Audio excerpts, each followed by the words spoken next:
One of Elmira's adopted sons is the great author Mark Twain. And in fact, there's a reading room that Mark Twain often used that was in Elmira. It's now been moved to the campus of Elmira College. There's a statue of him and his wife on the campus of Elmira College. His wife graduated from there. This picture of Mark Twain is taken in the city of Elmira, the outskirts of Elmira. And in fact, he's buried in Woodlawn Cemetery in the city of Elmira. And probably his best known book is Tom Sawyer. And within the book of Tom Sawyer, there's one particular scene that is my favorite. It's a day when Tom Sawyer is being punished for something that he's done by his aunt, and his aunt has punished him to go spend a Saturday in the summertime painting a fence. And Tom is just disgusted by this. It's a beautiful Saturday in the summer, and he's got to waste his Saturday painting a fence, and he's just thoroughly disgusted. It's a waste of a perfectly good Saturday. And so he's out there painting the fence, trying to get it done as fast as he can. And then out of the corner of his eye, he spots a friend of his coming up, and he just knows his friend is going to razz him about this. And so he's just trying to ignore him, hoping that maybe this buddy of his isn't going to notice. And sure enough, the kid comes up and starts trying to distract Tom and giving him a hard time about what he's doing and how he's having such a great time. And meanwhile, Tom is having to paint this fence. And Tom's just trying to ignore him, just laser focus on the task, moving his brush up and down, dipping it in the paint, just painting this fence white as it goes along. And eventually, the buddy's like, come on, Tom, you're not trying to make me think that you're actually enjoying this, that you're actually having fun. And Tom says, excuse me, it's not every day that a kid like you and me gets to paint a fence. This is a great privilege. This is a great opportunity. I've been looking forward to this all week. If you don't mind, if you just keep quiet and let me go about my business, thank you very much. And he goes back to painting this fence. And the kid's sitting there and goes, nah, come on, Tom, you don't really enjoy this. Or you're trying to tell me that you're actually enjoying this. Hey, this is a great privilege, Tom says. It's not every day a kid like you and me gets to paint a fence. I can't remember the last time I got to paint a fence, so please stop distracting me from this great privilege that I have today. Don't be so jealous. Just go about your day, and I'm going to go on painting my fence.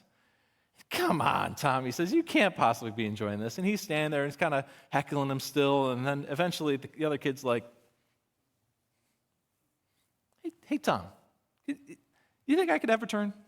Like, just give me I want not even that long. I just want to try for a little bit. Can I just take a little turn painting the fence? And Tom says, no. There's nothing you can give me that I could possibly exchange for the privilege of getting to paint this fence. And the buddy's like, no, I got this apple, Tom. I'll give you this apple. Just let me paint for a little bit. I won't even take that long. You can keep the apple when I'm done. I promise I won't take that long. Tom says, fine. If it'll get you off my back, then yes, I'll take your apple and don't paint too long. I'm going to want that paintbrush back before too long goes by. And so sure enough, he hands over the apple. The buddy gets to paint the fence. And as only Tom Sawyer can, he convinces his friend to pay him to do the job that Tom Sawyer is doing as a punishment and wasting his Saturday. That's a little snapshot into the life of Tom Sawyer and a little snapshot into the way work goes. That there are some things that feel like a great privilege and a responsibility and other things that feel like an impossible burden.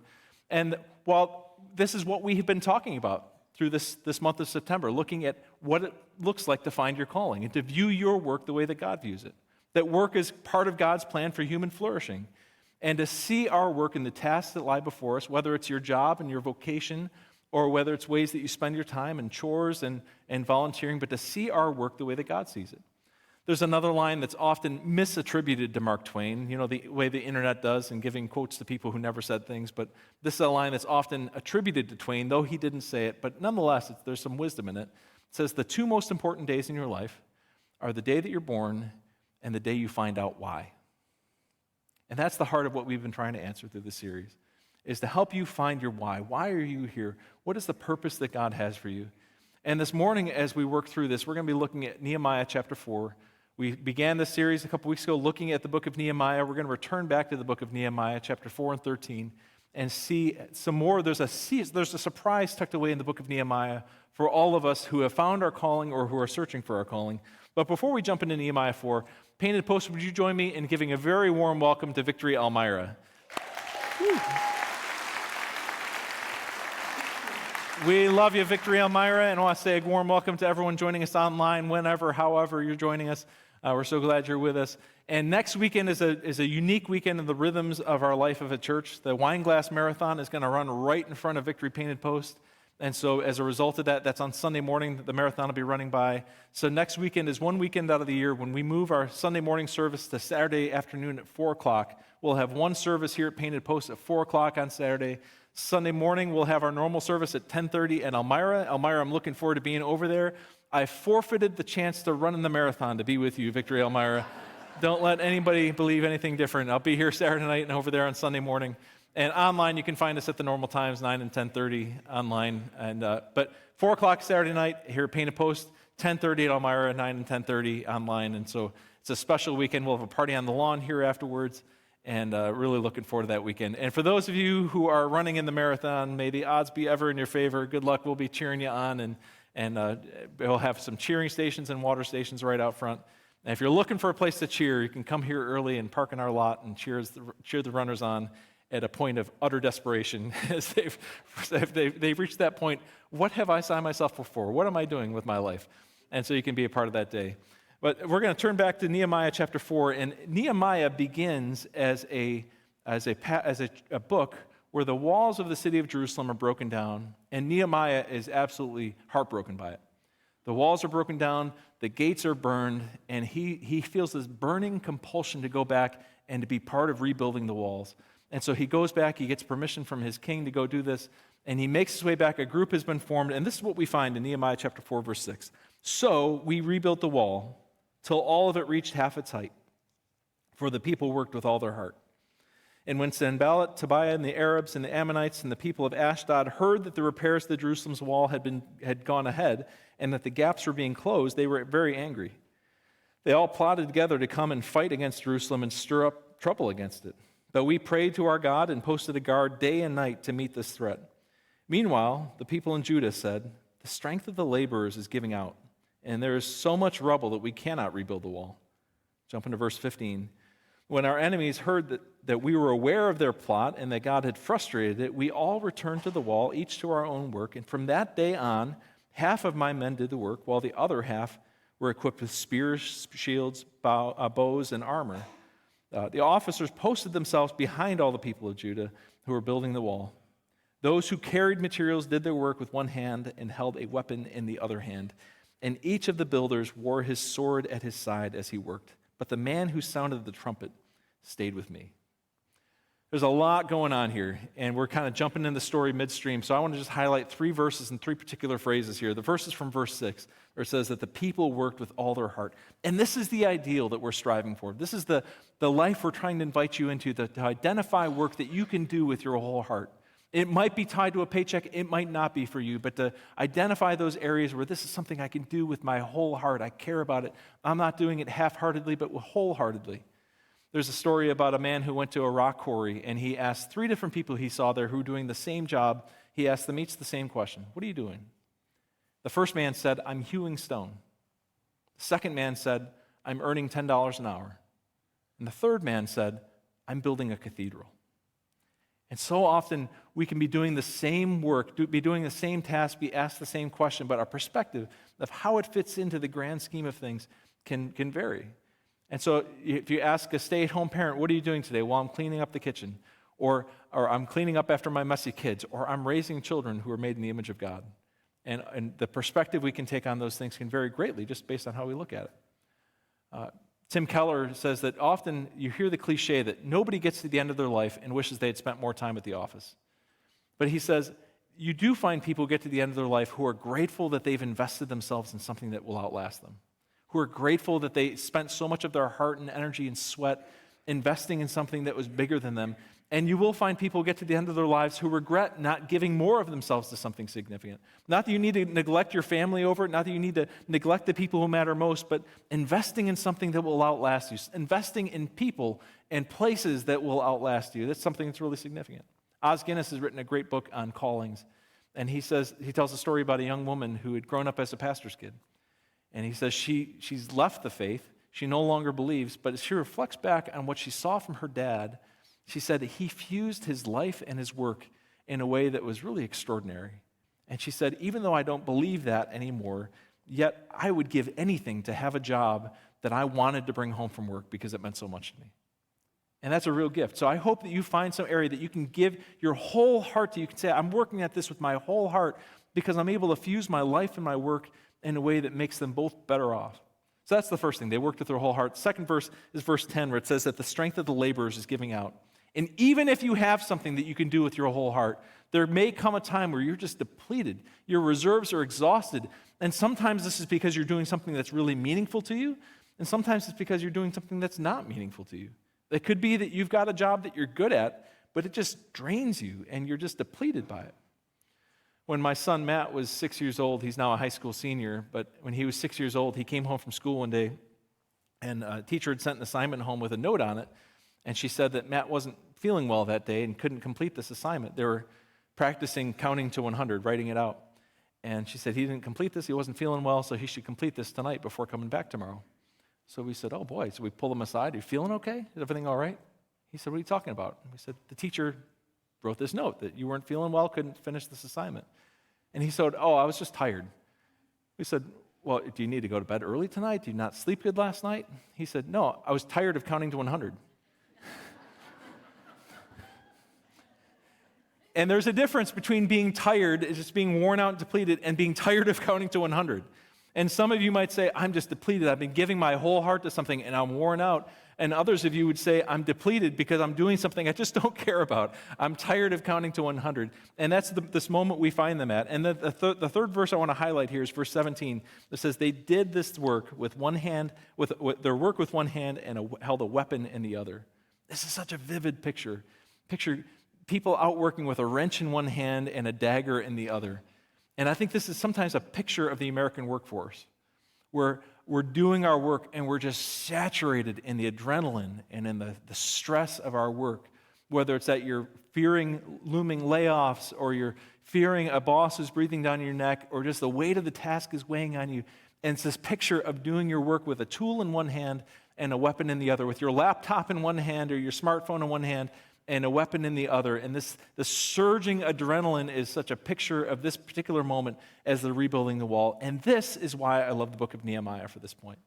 Because to all those people who are working with all their heart, for all those people whose strength is giving out, for all those people who are going through their work days feeling like they've got their tool in one hand and a weapon in the other, the book of Nehemiah changes tone. And as one person has said, when the work is done, they just stop doing the work.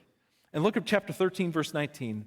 This incredible shift that happens. Verse 19 says, when the evening shadows fell on the gates of Jerusalem before the Sabbath, I ordered the doors to be shut and not opened until the Sabbath was over. I stationed some of my own men at the gates so that no load could be brought in on the Sabbath. It's an incredible shift that happens here, where we think about the book of Nehemiah as this book that's about work. And often whenever a church is doing a building campaign, we'll turn to the book of Nehemiah as a book that embodies kind of a strong work ethic in getting something done, building something up. We are not doing a building campaign. We have plenty of building, thank you very much.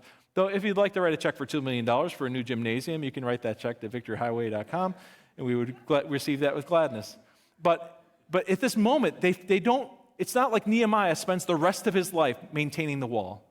It's not like Nehemiah and his crew spend the rest of their life constantly revising and repairing the wall and doing upgrades and little upkeeps to it. They repair the wall, and then when it's done, they stop, and the work is done. And so it's almost like there's two halves of the book of Nehemiah. The first half is when they're doing the work, and the second half, they're observing Sabbath. And they're recognizing that as Matthew Sleeth, the medical doctor, says about this, he says, yes, work is good, but the purpose of work is not more work. Work is good, but we don't just live and work in perpetuity. And so Nehemiah calls the people back to an observance of Sabbath. The Jews would practice Sabbath on the seventh day, on Saturday. Christians tend to observe the Sabbath on the first day of the week. We've been doing that for centuries. And whatever rhythm that is, the point is not to pick a day of the week and to enforce that legalistically, that this is the day you need to rest, but to have a rhythm where one day out of 7, you're cooling it.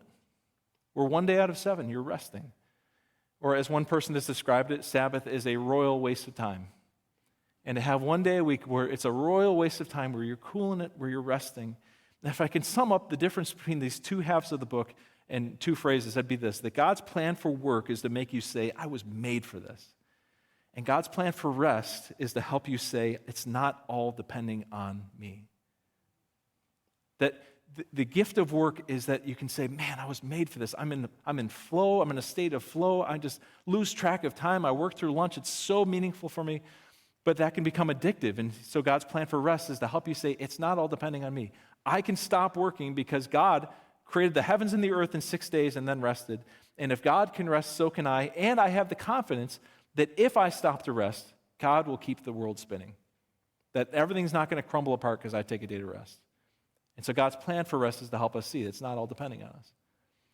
But because work is so rewarding, it's got this addictive quality. We often warn people against the addictive qualities of alcohol or illicit drugs, but work is just as addictive because of the reward we get from getting something done and being applauded for it and being part of something meaningful. It's just as addictive. It's addictive to mow the lawn and be able to look and say, look at what I did. I just got that done, and it's going to stay looking like that for at least 24 hours. Until the rain comes and it starts growing all over again. There's something addictive about it, so much so that the first time the word workaholism was ever coined was in a study of pastors in the Wesleyan tradition. Because when you have something that is deeply meaningful, that you're giving to something bigger than you, it's really easy just to work 24/7 in perpetuity and become addicted to the work that is so meaningful. And so God's plan for work is to make you say, I was made for this. God's plan for rest is to help you say, but it doesn't all depend on me. I'm not God. In fact, I love the way Nehemiah takes this so seriously. Look at verse 20. He says, once or twice the merchants and sellers of all kinds of goods spent the night outside of Jerusalem. But I warned them and said, why do you spend the night by the wall? If you do this again, I will arrest you. From that time on, they no longer came on the Sabbath. And then I commanded the Levites to purify themselves and go guard the gates in order to keep the Sabbath day holy. Now, this seems kind of legalistic, doesn't it? It feels really rigid, like he's going to arrest people for not observing the Sabbath. But you know what this is like if you have ever had a toddler or if you currently have a toddler.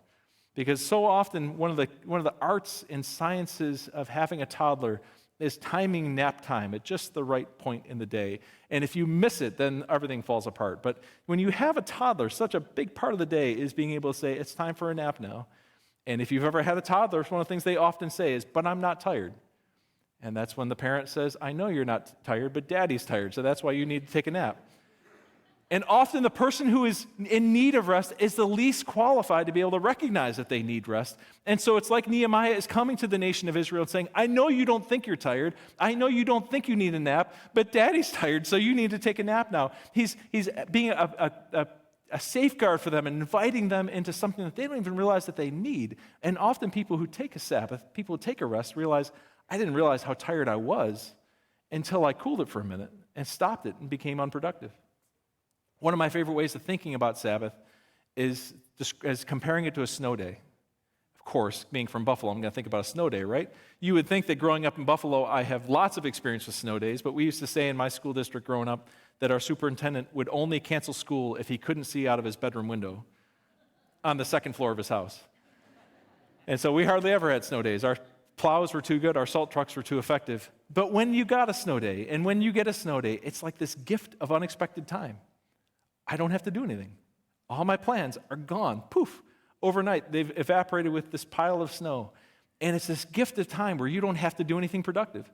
I don't have to take that test. I don't have to go to that thing. I don't have to change my clothes for gym class. It's all just a gift of time. And you can sleep in. You can drink coffee. You can read a book. You can watch a movie. You can play video games. Whatever you want to do. It's just this gift of time falling into your lap. And that's God's intent with Sabbath. That it's this gift of a time when you don't have to be productive. Not that you can't be productive, but you don't have to be productive. It's a gift to us. Well, throughout this series, we've been hearing testimonies from people here at Victory who have experience with something we're talking about or have a testimony that relates to it. And this morning, we have a special surprise for you this morning, coming to us from Idaho Falls, Idaho by video. Please turn your attention to Pastor Aaron Duvall. Good morning, Victory. Man, it is so good to be able to be here and chat with you guys for a little bit. I wish you could be in person, but Pastor Steve had asked me just to talk a little bit about the work-rest balance. You know, there's this place in Scripture where the prophet is just whining, right? Oh man, this is the worst ever. I just want to die. And God's like, look, man, you need to eat something and you need to take a nap, right? I think sometimes that's what we need to do, right? We need to eat something, we need to take a nap. I'm really good at one of those, and I'm working at getting better at the resting part. To be honest, I really didn't know how to rest until I came to you guys a few years ago. I thought if I just ran harder, faster, stronger, as long as I was doing it for the right reasons, God was gonna bless it. If I burn out, at least I burned out for Jesus. And I almost did, is the problem. And we had to learn how to set some boundaries, and we had to learn how to make sure that we were doing not just the right things for the right reasons, but the right way. And the right way isn't going harder. For me, sometimes that's a pride issue. I think that I have to get it done. If it's not me, then who else is going to do it? And if I really do believe that God is who he says he is and can do what he says he can do, then I've got to believe that in my life, and not just yours and not just everyone else's. But I've got to rest in the fact that he's going to take care of it. He's not calling me to burn out. He's not calling me to go so far that I can't come back from it. And so we really are trying to set up those rhythms. I'm reminded even in the New Testament, there's simply places where Jesus rests. He gets away from people. Sometimes it's his crowd. Sometimes it's his three. Sometimes it's all the disciples. But he starts to move away to places where he can worship, where he can delight in creation. And there are simply times where he's napping on the boat, right? And I think that we're called to that, not just to napping, but to resting. So we're trying to set up our rhythms. We're trying to get better together as a couple, as a family, to know where those places are that we can lean in, whether that's just setting aside some time for a cup of coffee together, whether that's trying to pray as a family, whether that's her reminding me that I need to set down my phone. And she's awesome at reminding me of that. And so those rhythms are so important. I think it's one of those things that the more you do it, the more you realize, one, it was necessary, and two, you learn to love it. You learn to recognize the places and spaces that you need to set aside to do that. And so we're learning it. I hope you're learning it. I know Steve's teaching you guys about it. God bless.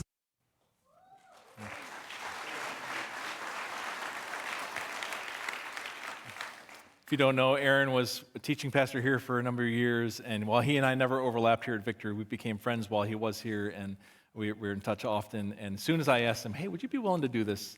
He said, and it was an immediate yes, and so grateful for him to share part of how he's working out, how to learn this and live this out.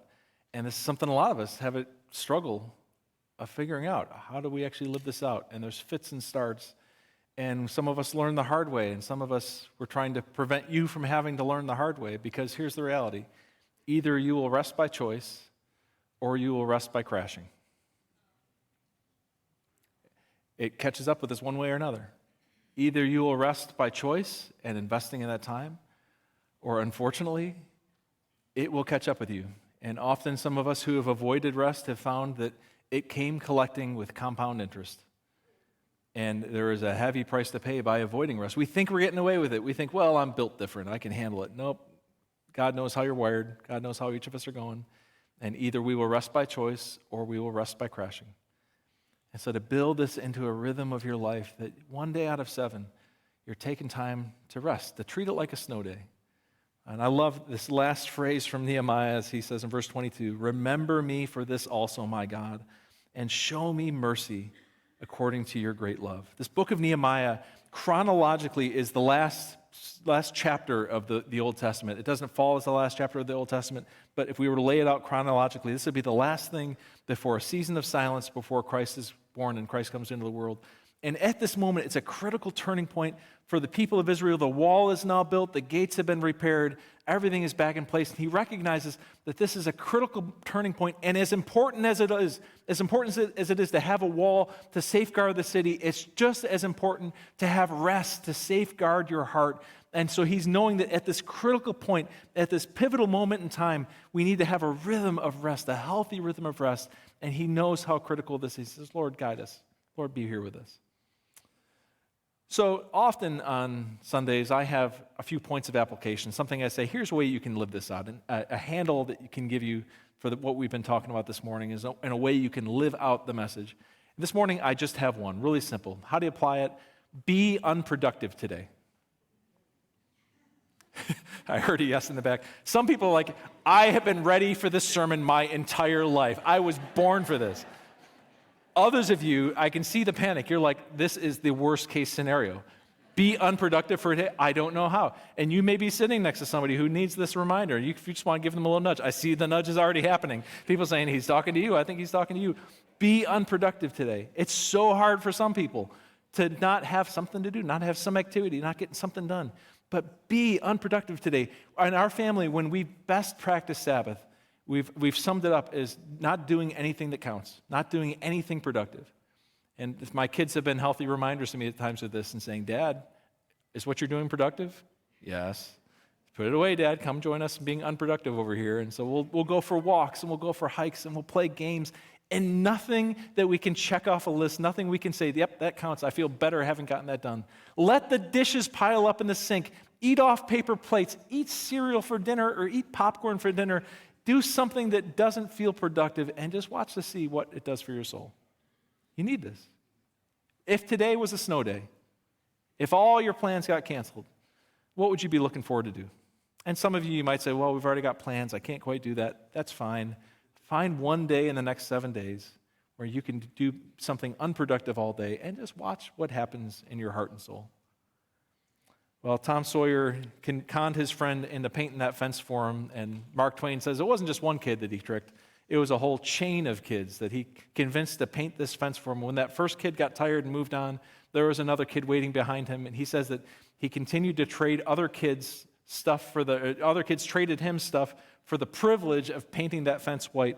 And by the end of the afternoon, Tom was literally rolling in wealth. He had been traded an apple, 12 marbles, a fragment of chalk, a tin soldier, a couple of tadpoles, 6 firecrackers, a dog collar, but no dog, the handle of a knife, 4 pieces of an orange peel, a kitten with only one eye, and a key that didn't unlock anything.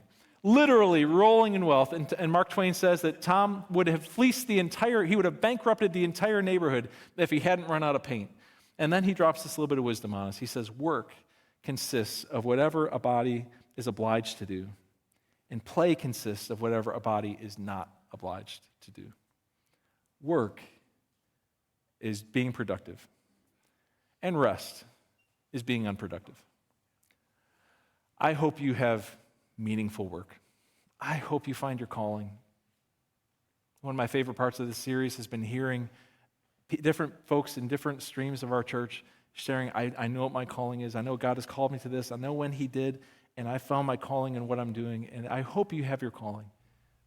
And I hope you also find rhythms of rest. I hope you find these healthy work rhythms balance. And as we start this year, as we end the month of September, here it is the last Sunday of September, I hope that you can establish rhythms for this year, for this season, that will get you to the end of the year, that when next summer comes along, you're not burnt out, you're not worn out, but that you've got rest, you've got refreshing in your soul, and healthy rhythms that can carry you through a lifetime of really, really meaningful work. I mean this with all sincerity and all earnestness. Be unproductive today, in Jesus' name. Amen. Thanks, Lord, for your care and concern for us. That as loving parents put their cranky children down for naps, that you see we're exhausted before we see it, and you invite us into rest. Our souls are restless, and we cannot find rest until we rest in you. And we look forward to the New Jerusalem, to the new heaven and the new earth, when we will ultimately be at rest in you. But right now, may this Sabbath be a little foretaste of heaven, a little heaven on earth, as we trust you to keep the world spinning while we stop for a little while.